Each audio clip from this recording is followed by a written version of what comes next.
All right, cool. Let's kick this one off now that we're all good. Off to important things. Yeah, strong start. All right.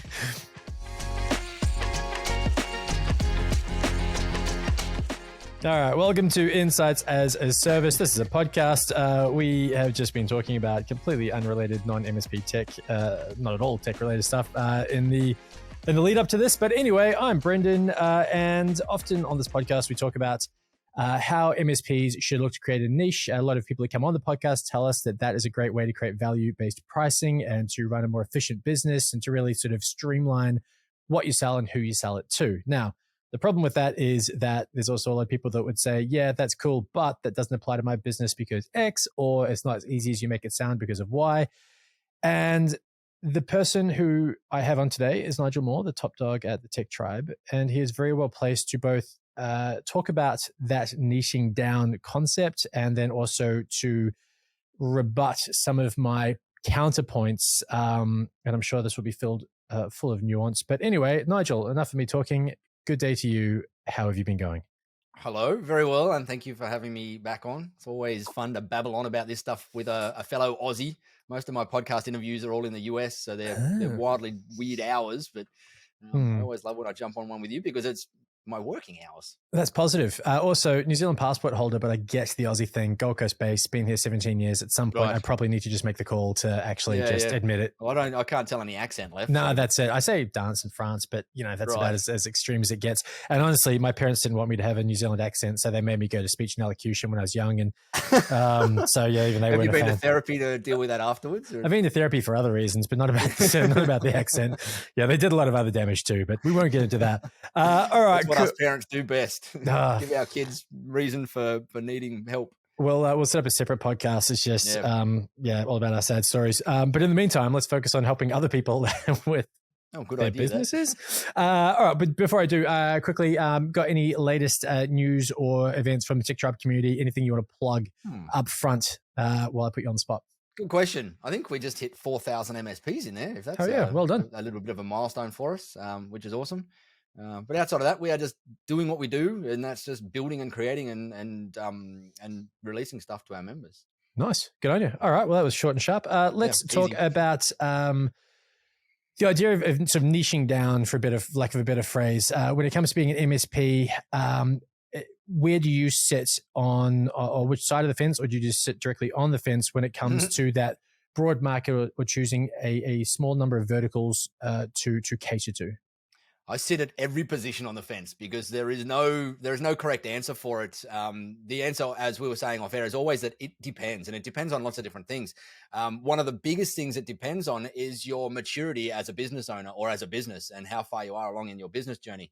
And often when you're getting started and maybe you've got a couple of clients or whatever, you often need to get to a point where you've got enough to sustain a business. And if you're going out there and picking a very, very, very particular niche and you're not great at marketing just yet, you're going to struggle to get on clients because you kind of narrowed things down a little bit too deep. And you're often in those early stages, you're often better off going a little bit broader and just bringing in a bunch of clients so that you can become sustainable and you can learn some lessons and you can figure out what niches you like working with and what ones you don't like working with and start to build some momentum from there. Then as you get further and further and further along in maturity, both in marketing maturity, in sales maturity, in service delivery maturity, in all those areas, that's when you can start figuring out whether niching down is going to be something that's going to be beneficial for you. And often it can be. But you probably hear lots of people out there saying, you like as an MSP, you have to pick a niche and just go 100% all in on that one. And whilst there is a space for that, and there is MSPs that are doing incredibly well in certain niches, like there's some dental MSPs out there that are doing incredibly well. There's some medical, there's some hospitality who didn't do quite well when COVID hit, right? And so you got to look at niching as a benefit because it's got some upsides, but also a risk that you've got to either figure out whether you can mitigate it or just be comfortable knowing that risk exists. And so if situations like COVID happen, if you've got all of your eggs in like the hospitality basket, then bang, hospitality's wiped out like crazy for a 1 or 2 year period. And your MSP's wiped out. And I saw some MSPs get wiped out through that process, and it's horrible. However, and I'll use a wildly extreme example here of like the economy, right? Like our economy goes up and down in cycles, and there's like bull markets and crazy recessions and whatever.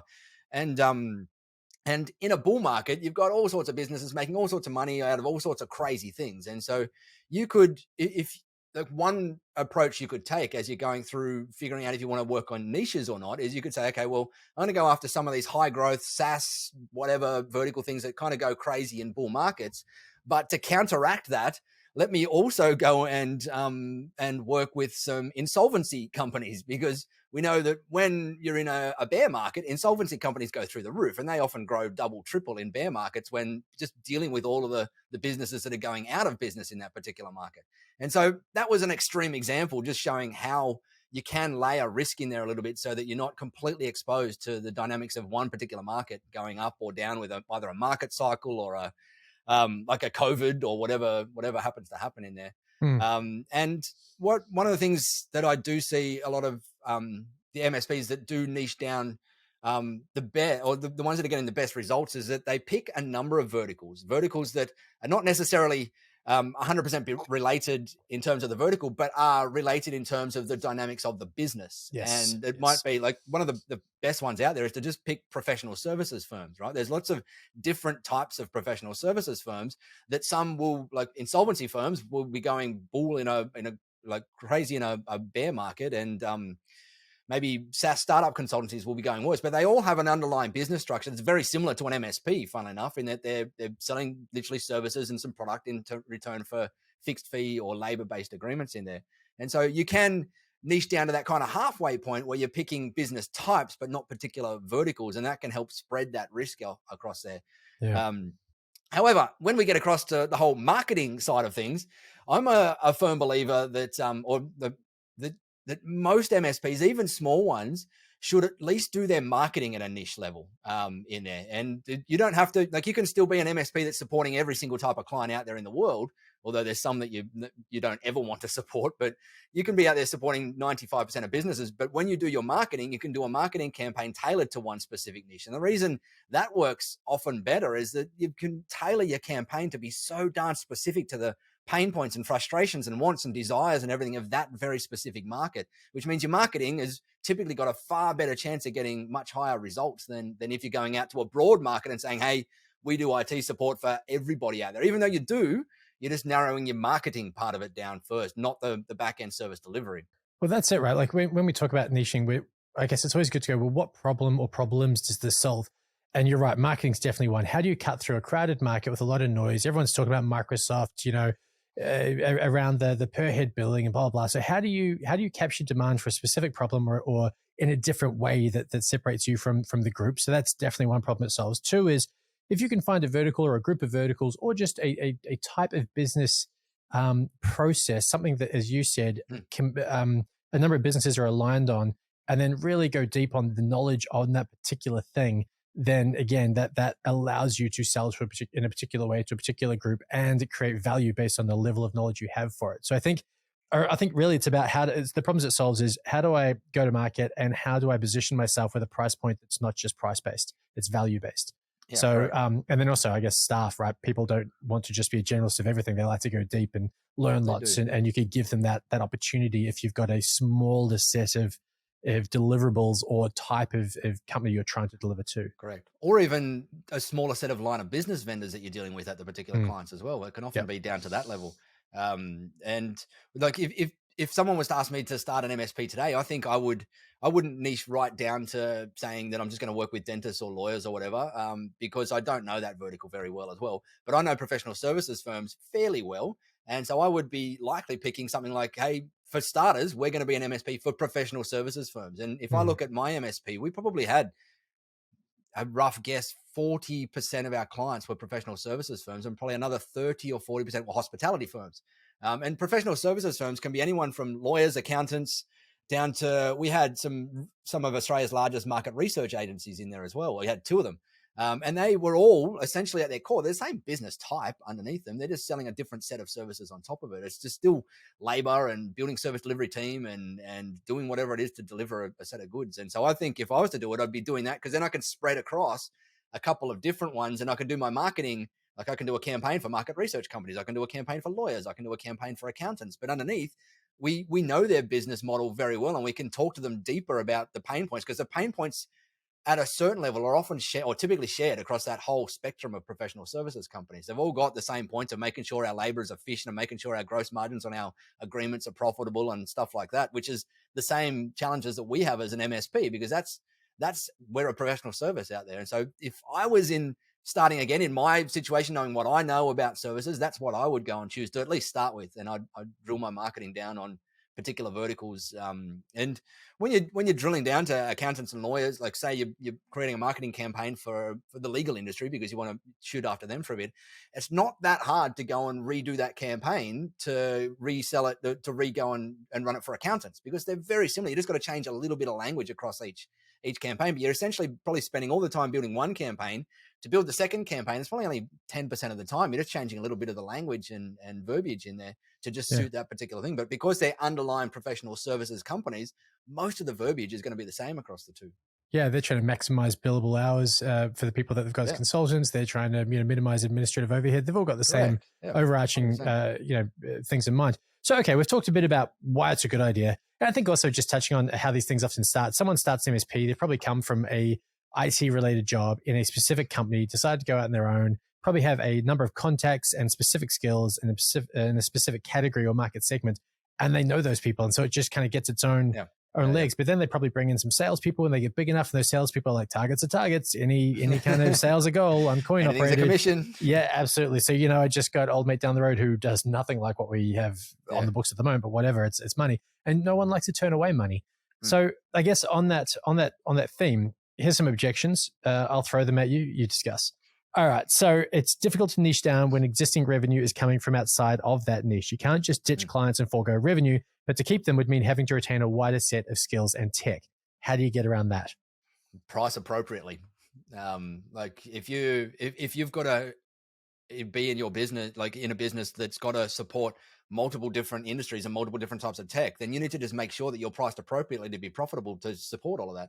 If you're not, then you're going to deliver a substandard service to your clients, to all of the clients, because you're not resourced up appropriately to look after them. And over time, what you're going to have to do is just keep an eye on whether that pricing appropriately is going to cause a problem to conversion numbers. And typically price and conversion numbers in the MSP space are very non-correlated. Most people believe they are, but they're typically not. So you can often charge a much higher price than what you think you're charging to cover the fact that you've got to have people on a team that understand hospitality and their line of business apps, and also understand, let's say, professional services and their PSA apps or whatever it happens to be. But what we did in the early stages of my MSP, we opened the floodgates to everybody and anybody, and we took on clients that we shouldn't have, which you don't learn about until after you go and take them on. And what I will say is that you get to a point in your journey that you look at across your client base and you go, I actually don't want that one, or that one's not fitting us anymore, whether it's cultural fit, whether it's they're a pain in the butt for whatever reason. What we all, nearly every MSP always leaves it too late to politely move that client on. And most of the time, like in hindsight, whenever I moved a client on, I always did it in a wildly professional way. I always had some options for them to go and move to someone else, and had some people that I thought would be a better fit. And then we helped like crazy in the integration process to move them on. But at the end of it, it was like the weights that always lifted off our shoulders and the energy that it gave us back to go and focus on our existing clients and go and find better clients to go and add that into that hole was far greater than the pain of having to just have that awkward conversation with those clients that we did end up moving on. And so I think it's that you just got to keep that objective eye all the time on your client base and spot where you starting to get a client that's out of alignment with whatever it is, whether it's your culture, whether it's your service delivery, whether it's whatever it is, and just make those hard calls earlier than what you probably think you should be making them, because you, as I said, that resultant energy that you're going to get back and that mental space that you're going to get back of having someone that's not a right fit in there is going to be, as long as you redirect it into more marketing or looking after existing clients even better, it's going to result in much higher ROI over time. It's scary, but it always turns out for the better. I've never seen anyone get rid of a client and come back and say, oh man, that was the worst thing I ever did. They always 100% of the time come back and say, man, I wish I did it earlier. I think it's a great point. So basically, yes, you need to look at the revenue you're going to lose, but take a really good look at both the tangible and intangible savings that are behind that. Intangibles are huge. And you know, what tech do you no longer have to have someone in-house who can support because that client's gone? You know, what's the number of tickets they were lodging every month that, you know, and the time to solve because it was so bloody obscure or whatever. Yeah. But I guess I haven't got this one written down, but off the top of my head, if I've got this thought form correctly, if you decide to sort of niche down and you think off the back of that, you can potentially have a value-based pricing methodology where you go, hey, I can charge 20% more, 30% more because I'm genuinely better at this particular set of goods and services or in this market segment than the competition.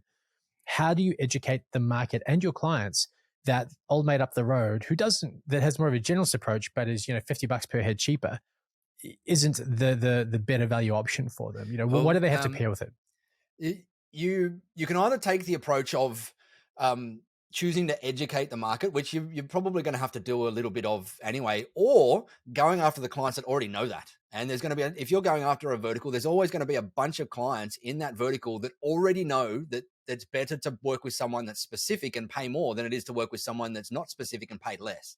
And so you're better off for starters before you, like, it's because it's costly to educate a market, right? Like, it's costly and time consuming and painful. And if you can go and find those customers that exist, that are just paying another, perhaps they're already paying one of the generic people, and they're going, man, like, I really would love to have someone that understands my industry and understands my nuances and understands my business model. There would, in any marketplace, in any industry, there is always tons and tons and tons and tons of that particular client who's willing to pay more. And you don't need to educate them on why they need to pay more. They're just ready to pay more. I've got suppliers in my world that I would pay far more to a supplier that if they dedicated knew the membership space and were able to provide services for it. And so I think, yes, go to, like, you probably still should be doing some sort of marketing educational pieces in your campaigns around that stuff to get the people that aren't switched yet. But the better buyers are typically the ones that already understand that. You don't have to educate them. You just got to go and figure out your marketing to go and find where they sit and where they are. And my guess there's a big piece around proprietary software in specific industries, whether it's hospitality and the booking systems, whatever, and making sure that if that's your thing, if that's your jam, get certified, get on their website as a partner, supported partner, get them on podcasts talking about it, get them doing blogs with you, case studies. Like, so whenever they're searching for your potential end user is searching for something specific to their industry, they can't help but find you. Yeah, 100%. And get them on, like, you get on their website, but get them on your website as well. And like, if you've got a bunch of industry specific line of business tools that your team have got some experience in, then by all means go and throw their logos up on your website, so that anybody that's coming from that industry that happens to look at your website from whatever inbound means, they look at it and they see the tool that they're using. You've instantly jumped ahead in authority compared to every other MSP that they've looked at, because there's very few MSPs out there that are putting line of business tools on their websites to show you. Like, everyone puts the Microsoft and the HPs and the Dells, right? But no one puts or very few people are putting the industry nuanced things on there. And so if you've got pages on your website, say you're doing that approach where I said you're looking after professional services, and on your front page, you would have something like, we're experts at IT for professional services, or whatever it is. Like, that was a horrible tagline, but something like that on your front page. And then you've got your typical industries we serve or verticals we serve in there. And you've got a page for accountants and a page for lawyers and a page for whatever. And when someone clicks on that page, say they're coming to your site and they go, oh yeah, I'm a lawyer, I'll click on the lawyers one. And they click on it. On that page, if you've got the three major law firm line of business apps logos on there that they, or the logo of the app that they use, or even multiple apps that they use, bang, instantly you've already got authority, and you're already jumping ahead of any other. If they've gone out and looked at the market for another MSP on Google Ads Google search for, like, IT support Sydney or whatever it happens to be, and someone else pops up and it's just, hey, we do IT support and we're fast and reliable.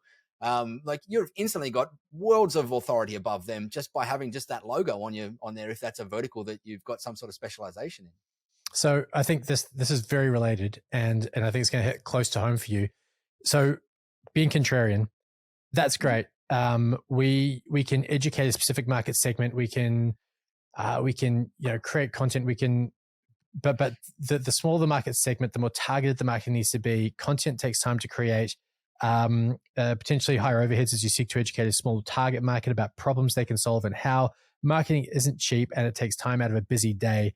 Most MSPs, at least in my experience, do not have a marketing resource in the form of like a hands-on content creator, more of a maybe organizing webinars and maybe AdWords or something. What's your take on that?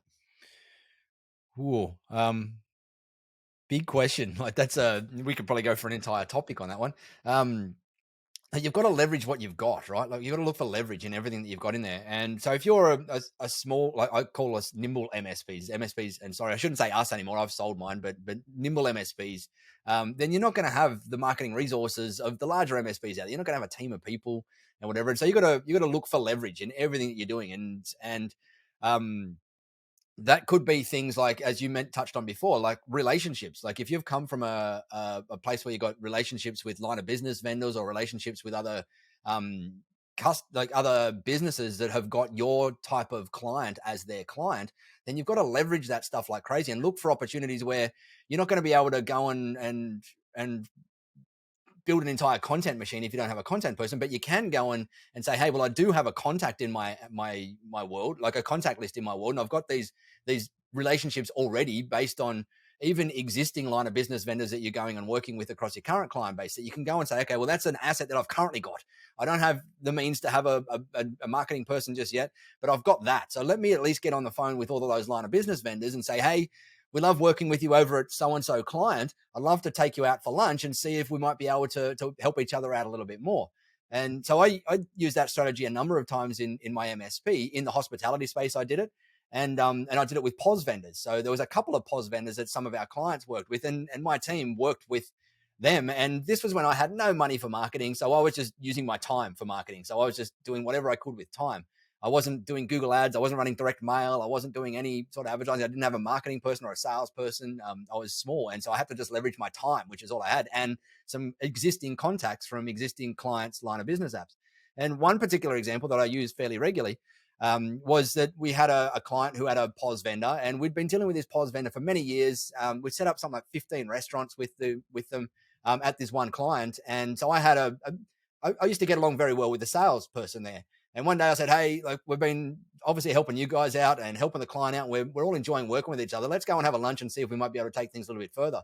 And so I shouted him a lunch at a nice fancy restaurant. And within a week or two, he handed me a lead that turned into a $100,000 deal for us. And like a 6-figure deal in another hospitality chain that was having a horrible struggle with their current IT company, trying to roll out this POS app that the guy had also sold them. And the IT company was making it an absolute nightmare. And they didn't have there was no centralized anything. And so he just simply said to them, like, man, you guys don't need to speak to Nigel and his company. We're working with them over at so-and-so client, which was, everybody knew that particular name in the industry. And so we got the call and said, oh, like we're trying to put this POS software in. Our current IT guys, they've been a bit painful for a while, but I'd love to have a chat. We ended up doing the work for them and getting that deal. And that was just, I didn't have money. I didn't have I just had leverage of, I had relationships. And so I just looked for those relationships that I could go and leverage in there before. Then we got to the point where we had a little bit of marketing budget and we can start to play with bigger things then that didn't require me to be boots on the ground, running around, doing stuff like that. Cause that's all very labor intensive. But that's what you got to do when you're in those early stages of getting things running. You got to hit the ground and try and find the rough and scrappy means to do things. The other one I used to do was I used to look on meetup.com, and this was pre-kids, mind you, but I used to look on meetup.com and I used to go and search for any type of business events that were happening in Sydney every night. And I would go to as many as I possibly could, like wildly unrelated sometimes. Some were like real estate people, and I'd just turn up and I'd just be there just trying to understand what was going on. And I got some clients and a bunch of leads out of it as well. And I also got commission-based people. Like I met some people at some of those events that had ancillary businesses to mine. Like I met a telco company and I met a SharePoint person at some of those events that then became, whenever they were in working with one of their clients, they would go and recommend us and we'd give them a trail of commission for the first 12 months of any deal that came our way. And we closed a number of deals. And some months I remember paying out a couple of $1,000s in commission to these people. What we did was we did it, I think it was 10% for any service-based revenue for the first 12 months of any deals that they put us in touch with that we closed. And we closed a number of deals from that telco and from the SharePoint person. And that was, again, from just leveraging people that I'd met out at meetups. And I just had to get myself out there. I had as I said, no money. So I couldn't do content. I couldn't do anything like that. I just had to get out and meet people and put the boots on the ground. And it paid off at that point in time, but it's not scalable. So you get to a point where you go, oh, like Yeah. I'm burnt out from going to so many events, and there's a lot of hours that I'm investing in there. Now I've got to look for some more scalable things in there. But if that works well, then you get a sales team and they take over the reins. Correct, and they go do it, as long as they've got a well productized offering. So I guess to recap that, then really what we're saying is find a way to create incentives for people in related industries or channel segments to refer your business. 2, don't forget that not everything has to be on a megaphone. People to people communication bears fruit, and it's worth really using the one resource you definitely have, which is you as a business owner or a key manager to get out there. Well, I guess the third thing I'd say is if you are looking to create as an MSP, video content, or you want to position people within your business as subject matter experts for use on your website, whether they're on a podcast or not. If there's MSPs that we work with watching, we've got a pretty full-time studio set up. Leverage partnerships like they have with us to get us to help them create content. We had a couple of examples of that with New Zealand partners where we've got them on to talk about zero trust security, and got one of the key engineers on, and then they've got that on their website, and just various bits and pieces like that. So just try and think, how can I, in a very low cost way, just through using my time, get partners to help me create this sense of us being absolute subject matter experts. 100%. There are so many vendors with so much MDF waiting to just throw it at MSPs to go and throw towards doing stuff like that. And you touched on video. My goodness, video is one of the most powerful authority building things in small business that exists. And it's for us in the MSP world, we're typically introverted and scared of that stuff. And I can't. You don't strike me that way. Oh, mate, you're the outlier. No, because I'm not the outlier. I'm just the idiot who went and did 500 videos before I got comfortable. Right. And I'm not joking. I've been there too. No, I'm with you. I was there crying in tears for my first videos. Like, for a year or two. It took me a long time to get comfortable in front of a camera, but it is... Mate, so I was just going to say, there's a reason why most of season 1 isn't on YouTube because I was so cringy. But yeah, carry on. Sorry. Yeah, that's it. I think people look at people like you and me on this. We're comfortable in front of a camera, right? That didn't come from me as something that I was born with. I was the worst that you would ever meet on a camera when I first did my first thing. I saw someone else doing some camera work and I went, oh my goodness, I would love to be able to show up on a camera like that and just get my message across to people. And I tried and it was horrific. I had to get drunk and sit there, and I had blood on my knuckles because I'd punched my desk so much, and I did 60 something takes to try and do a 1-minute video. And that was my first day. And then it slowly got better from there. But even 4 years ago, if it got worse, you would have been in trouble. I mean, Jesus, that's a tough start. Like, it was tough. But, and when I look at most people that I work with on video to help them get confident on it, they have a much easier journey than me. I think I came from the worst bloody end of it. I had horrible beliefs around getting comfortable in front of a camera, but I am so glad I got through that process, because coming out the other side, it is an asset that's treated me so darn well over the years, just being comfortable, being able to get my message across in a format like this, and being able to speak to my clients and prospects and market in such a way that now it looks natural and is natural. Like I feel completely comfortable. And it has to be authentic, and you're really good at that. And I think it's where people buy from people. It doesn't matter if it's B2B, people buy from people. And if you don't come across in the videos you create as authentic, or it's too scripted or stilted, that's all people focus on. They don't focus on your message. They focus on the fact you're cringy. Yeah, and correct. So you've got to be authentic. That was me in my first few videos. Like I was reading the script, I bought the teleprompter, I bought the green screens, I did the works, just trying to make the tool offset my incompetence in there. But they came across as so cringe until then I just went, screw it. And I recorded a couple of videos just off the cuff on my phone and sent them. And I got some good feedback on them. And that flicked that thing in my head that went, dude, you just got to be you. You just got to elevate you on the videos. You don't need to be someone else. You don't need to be perfect. You just got to be bloody you. And that's it. Just show up as yourself. And then I think I did 1,000. When someone joins our Tech Tribe membership, we send a welcome video to them, a personal welcome video. Every single person that joins, we've got 4,000 people in there now. So we've sent a personal video to every single one of them. And I did the first 1,000 to 1,500 myself. Some days I would be sending 30 1-minute welcome videos. And it's just, it pops up on your phone and says, hey, you got a new member. It's an app that we use called Bonjoro. You've got a new member, click a button to record them a video. And I just pop it up. After, I'm going to say 200 of those 1-minute videos, I was wildly comfortable in front of camera then. Like it was such an easy thing. And when I'm talking to MSPs about trying to get past that hump of comfortability in front of a camera, I say, go and find something in your business where you can do something like that, where you can get a lot of videos out really easily in a very light format. And one of the easiest ways to do it is just, instead of replying to lots of your emails with text, just record a Loom video. Just hit record, have their email up on your screen, and just hit record and say, "Oh, I just wanted to run through this quick email reply for you." It's easier to record a 30-second video than it is to write it all out. Blah blah blah blah blah. Here you go, and press record and end. And if you do 20 or 30 or 40 of them, you will be so much better on camera after the 20th one than you are after the first one. And and it is so worth going through for all of us, because it helps in your marketing, it helps in your positioning, it helps in everything out there. It's just wild. It's so funny because you've got quite a European approach there. Like Romain here, he loves just sitting on his phone and sending voice messages to people rather than typing stuff out, right? But Australia and New Zealanders, we love just typing crap, and it takes ages. Yeah. The other day I started just sending on Teams, just using the voice recorder thing, because it was way faster. I'm such a shit typist too. So, what would it take me 30 minutes to type took me 10 minutes, just 10 seconds to say. Much easier. But I still got pushback going, hey, that sucked to open like Teams in a different app or something, or like, I don't know. Right. It just still got pushback. But I think that's where we're heading, is just real-time video. Hey, yep, got your thing. Cool. Here's what we should do. Asynchronous video. And we do a lot of it in our business. I sent one just before this call to someone on my team over in the UK. It's just an asynchronous video. I could have written up an email that probably would have taken me 15 to 20 minutes to type, but I did the email the video in 3 minutes, and got my entire message across better than what I would have got across in the email reply to them. It's a changing world, isn't it? Because before, one of our BDMs asked me, hey, so I can't remember what it was, but it was basically some type of VPN. So I was like, I don't know, ChatGPT 4, what is that? And then it told me, I was like, cool, well, here's that. Here's a quick voice thing saying the other part of the question was that, and done. It's rapidly evolving how we communicate. Yeah, scary and exciting at the same time. It is. Well, look, aging population, we're all going to get more productive to pay for all these retirees. So something's going to help us get productive. So let's get to it. But anyway, okay, next thing. I've got 2 more for you, I think. 2 more? Yes, 2 more. Okay, so a narrow, you touched on this before, so this will be an easy one. I think it's just a real thing, but a narrow focus on less industries means that you are susceptible to downturns, whether it's a virus or real estate downturn or whatever, macroeconomic things, they'll screw you over. So I guess there we go back to your thing. Well, maybe don't pick a specific industry, just pick a few, or again, focus on the underlying requirements that aligns a bunch of them.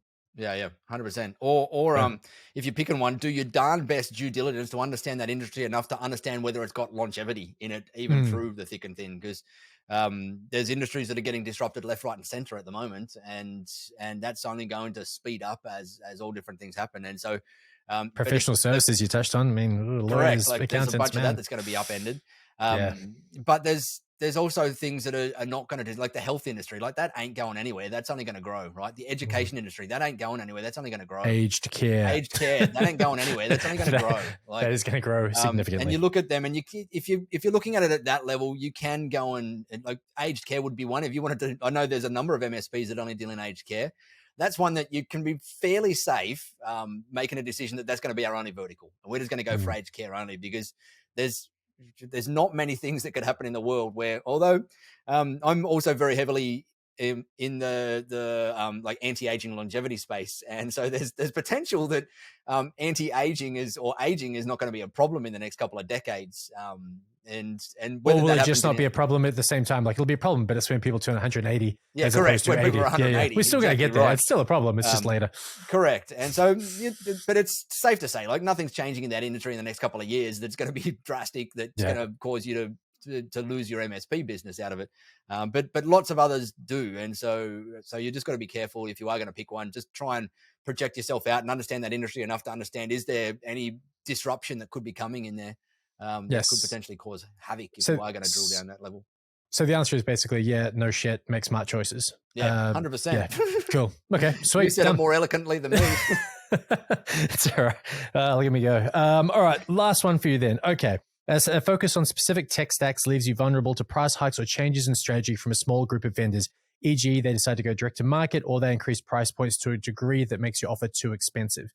What do you say?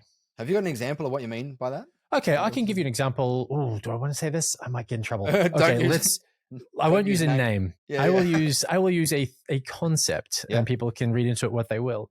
I would say that if you had a unified communications provider, for example, and they decided that while that had a long-standing channel focus, they actually decided that it was better for them, for whatever reason, to go really to more of a direct market SME sort of a play. And in that case, you find that they have a very compelling offer that sort of gets around what you can do as a partner of theirs. I guess, in a I can't think of another example, but basically that. Or it could just be that, you've got a chip shortage drives up the price of Juniper. Actually, FortiGate, we've seen it with them. There's another example, right? So, man, the price of 100Fs has gone through the roof in recent times, a few thousand to, 5,000 or 6,000. And you've got all FortiGate, FortiManager, you've got FortiAnalyzer, you've got everybody certified up the ass with, all of their FortiGate whatevers. And then boom, you go, shit, everyone who's actually using Cisco or Juniper end devices or, I don't know, Dratex is crapping all over what I can do. That's the last one was a bad example, but you know what I mean? So what would you say to that? How do you mitigate that that's risk? Always going to be a problem in our business, 100%. It's always going to happen to pretty much everyone. And so you've always got to be number one on, like, it's going to happen to either your antivirus at some stage, your backup at some stage, your cybersecurity tool at some stage, your networking. It's going to happen to all of them at some stage where you pick a vendor and that vendor, for whatever reason, goes and changes their go-to-market strategy and you become collateral damage in that thing. And you've got to, again, put your common sense hat on and just try and look at those situations objectively and think, okay, is this a long-term situation that that I'm going to need to make a drastic move here and start to retool that particular tool across to something else? Or is it a tool? Is it a change that the business has made? And this often happens. Is it a change that this business has made and they're going to get enough kickback from all of us partners that they're going to renege on their decision? And if that's the case, then don't retool. But it's, and I've seen that happen. And sometimes it takes even if it happens to you, it might be that you be the person that leads the charge to go and get a collective group of partners or MSPs together and say, hey, we hear you. We've seen you made this decision.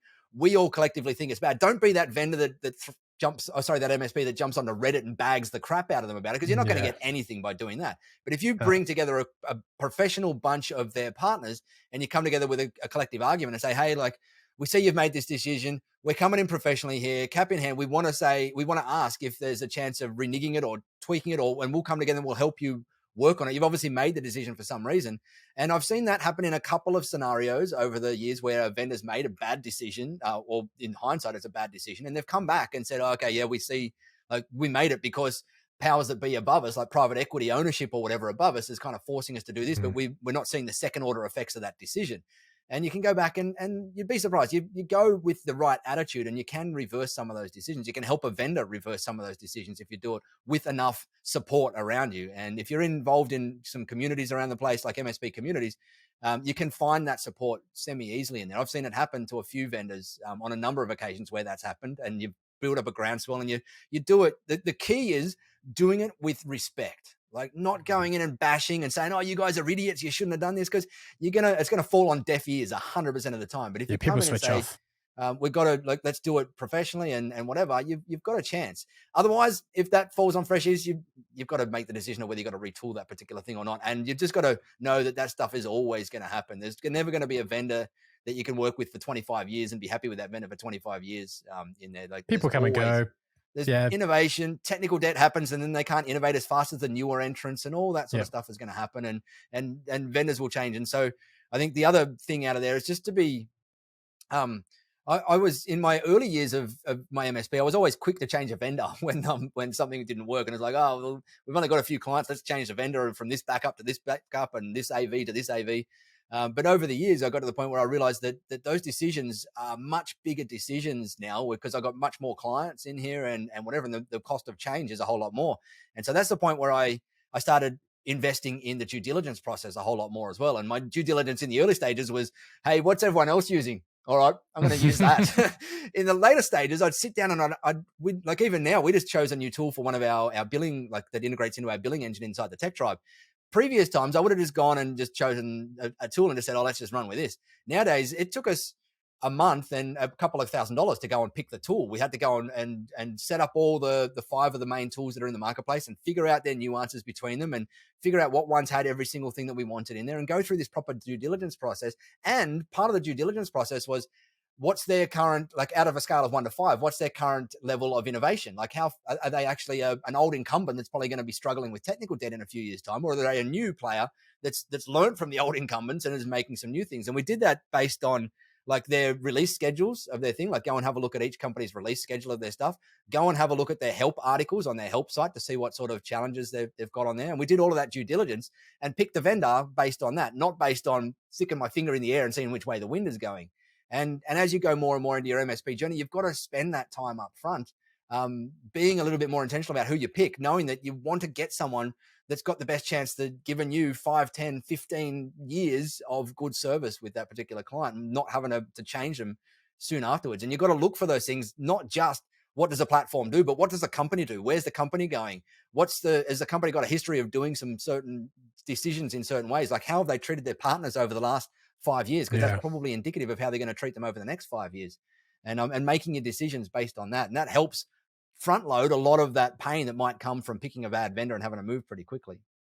I guess this very much ties into the tech tribe narrative, but you're right that idea around having strength in numbers through having a community where help you with that due diligence. I'm thinking about picking this. What's everyone's experience been? How long have you worked with them? What movement have you seen in price point over that period? But also, if something goes wrong, you're working with a group of people who don't see you as a threat. They see you as an ally and understand the market's big enough for all of you. And you can go and present a pretty compelling reason or incentive for them to reconsider their shitty decision. Yep. Yeah. And it happens. We all make crappy decisions. I've made many more than most people out there, but and sometimes I've had like even in the tech tribe, I've made a few horrible decisions in hindsight, and our members called us out on it, and I'm like, oh crap, you're right, like 100% you're right. Sorry. How much goodwill does that build, though? Yeah, how much goodwill does that build, though? Especially in a membership community where they realize, oh shit, I do have a voice. Yep. 10 years ago, my ego wouldn't have let me do that. Nowadays, it makes complete sense. I've managed to get that ego out of the way and do things for the good of the business and the good of the clients. And I'm incredibly grateful that we've got clients and members that will kick us up the butt if we go do something bad in there. And instead of them going and chopping and changing to another community or whatever it is, they'll kick us up the butt and we'll go and solve it and come out a better, stronger business because of it. I always think if people take the time to sort of get up you or push back, it means they're invested enough to care. So you should probably listen. 100%. 100%. So, mate, I enjoy our chats. This one's run its course. What should we talk about next time I drag you on? Oh, good question. Not French swear words like we kicked this conversation off. No, we'll get ourselves into trouble with our huge French audience that we have. We don't. I don't know. I'm always happy to talk sales and marketing, and I'm not a sales maestro, but I can make my way through that thing, or marketing, or all sorts of areas around there. Growth. I'm definitely keen to this Mindset. AI thing keeps growing, and I'm interested in real world examples of where MSPs are using technology or finding this particularly helpful in creating efficiencies in their business. So we'll keep sort of thinking about that one. But for today, appreciate you coming on. Love your work. Thank you for all of your insights, and we'll catch you again soon. Awesome. Thanks for having me. Thanks, mate.